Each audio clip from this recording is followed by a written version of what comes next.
বিসমিল্লাহ আল্লাহু আকবার বলে নবী পাক সাল্লাল্লাহু আলাইহি ওয়াসাল্লাম তওয়াফ শুরু করার পূর্বে হিজরে আসওয়াদকে চুম্বন করতেন। হুজুর বলেন হিজরে আসওয়াদ মানব জাতির গুনাহ টেনে নেয়। আল্লাহু আকবার। শিরিক থেকে পাক থাকার জন্য নবী পাক সাল্লাল্লাহু আলাইহি ওয়াসাল্লাম একটা পাথরকে চুমা দিয়েছেন। হুজুর পাক জানতেন আজকে রাসূল পাক যে পাথরকে চুমা দিচ্ছেন কিয়ামত পর্যন্ত কোটি কোটি মানব এই পাথরকে চুমা দেবে। সুবহানাল্লাহ।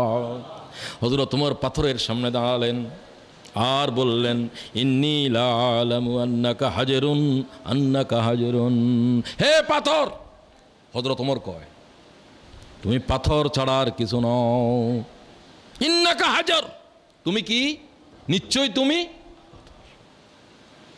লা তাদুররু ওয়ালা তানফাউ, পাথর তোমার কাছে কল্যাণ অকল্যাণ করার কোনো ক্ষমতা নাই। ক্ষমতা কার?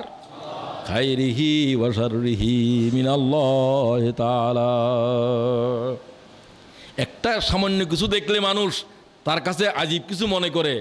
মানুষেরা যেন রাসূলুল্লাহ চুমা দিয়েছে যে পাথরকে, সে পাথরের দিকে ওমর তাকিয়ে বলে ও পাথর তুমি পাথর ছাড়া আর কিছু নও। সুবহানাল্লাহ। কি জাতির শিরিক থেকে ঈমানের পাক করা লাগবে। হযরত ওমর বলেন আন্নাকা হাজারুন, তুমি পাথর, লা তাদুররু ওয়ালা তানফাউ, তোমার কাছে কল্যাণ করার অকল্যাণ করার ক্ষমতা নাই। ক্ষমতা একমাত্র কার?